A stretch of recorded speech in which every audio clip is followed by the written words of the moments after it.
আজকের বানাবো লটিয়া মাছ। আর লটিয়া মাছ নিয়ে নিলাম 500 গ্রাম। আর 500 গ্রামের মধ্যে হলুদ আর নুন দিয়ে ভালো করে কষলে কষলে মাখিয়ে নিলাম। কিছুক্ষণের জন্য ম্যারিনেট করতে রাখলাম। এদিকে পেঁয়াজ, আদা, রসুন, টমেটো, কাঁচা লঙ্কা রেখে দিয়ে পেস্ট করে নিলাম। তারপর কড়াইয়ে তেলটা গরম করে দিয়ে লটিয়া মাছটা বেশ ভালো করে ভেজে নিলাম। ভাজার পরে এই রকম অবস্থা হয়ে গেছে আর নামিয়ে নিয়েছি। তারপরে কড়াইয়ে তেল দিয়ে চিনি দিয়ে শুকনো লঙ্কা দিয়ে ক্যারামেল করে নিলাম। তারপরে পেঁয়াজটাকে বেশ ভালো করে লাল লাল করে ভেজে নিলাম। তারপরে নুন দিয়ে দিলাম।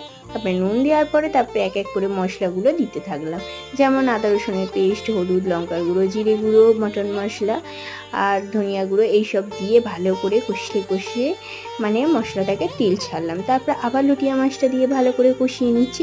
আর যতক্ষণ না কষানো তেল ছাড়বে ততক্ষণ ছাড়বো না। দেখো কষানো হয়ে গেছে, শাহি গরম মশলা দিয়ে নামিয়ে নিলাম, প্লেটে সার্ভ করে নিলাম। আর এইভাবে তোমরা যদি লটিয়া মাছ করো খেতে দুর্দান্ত লাগবে।